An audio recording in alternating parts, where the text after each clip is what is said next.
মাতা পার্বতী কেন বিধবা হয়েছিলেন জানেন কি? তবে চলুন জেনে নেওয়া যাক। মাতা পার্বতী সর্বদাই দেবাদিদেব মহাদেবের খাবারের পাতের অবশিষ্ট খাবার খেয়ে তৃপ্ত হতেন, আর তাই মহাদেব মাতা পার্বতীর জন্য অবশিষ্ট খাবার রাখতেন। কিন্তু একদিন বিষ্ণুদেবের কথা মতো দেবাদিদেব মহাদেব তার খাবার পাতে সমস্ত খাবার খেয়ে ফেলেন।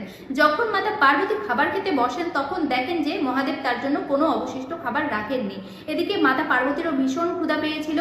কিন্তু এত কিছু হয়ে যাওয়ার পরও মাতা পার্বতী যখন দেবাদিদেব মহাদেবের কাছে গিয়ে জানার চেষ্টা করলেন যে কেন এরকমটা করেছিলেন, তখন দেবাদিদেব মহাদেব গভীর ধ্যানে মগ্ন ছিলেন, তাই মাতা পার্বতীর কোনো কথা সাড়া দিচ্ছিলেন না। আর এদিকে মাতা পার্বতী তার জন্য ক্রুদ্ধ হয়ে অত্যন্ত ক্রোধিত হয়ে বিশাল আকার ধারণ করেন এবং বিশ্ব ব্রহ্মাণ্ডের সমস্ত কিছু গিলে ফেলা শুরু করেন।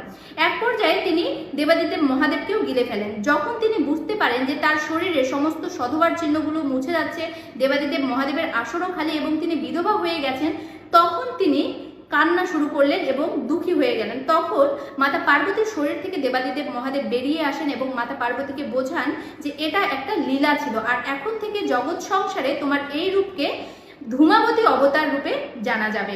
আর এভাবেই সৃষ্টি হয় মাতা ধূমাবতীর অবতার। যারা মহাদেবের ভক্ত অবশ্যই কমেন্টে হর হর মহাদেব লিখে যান।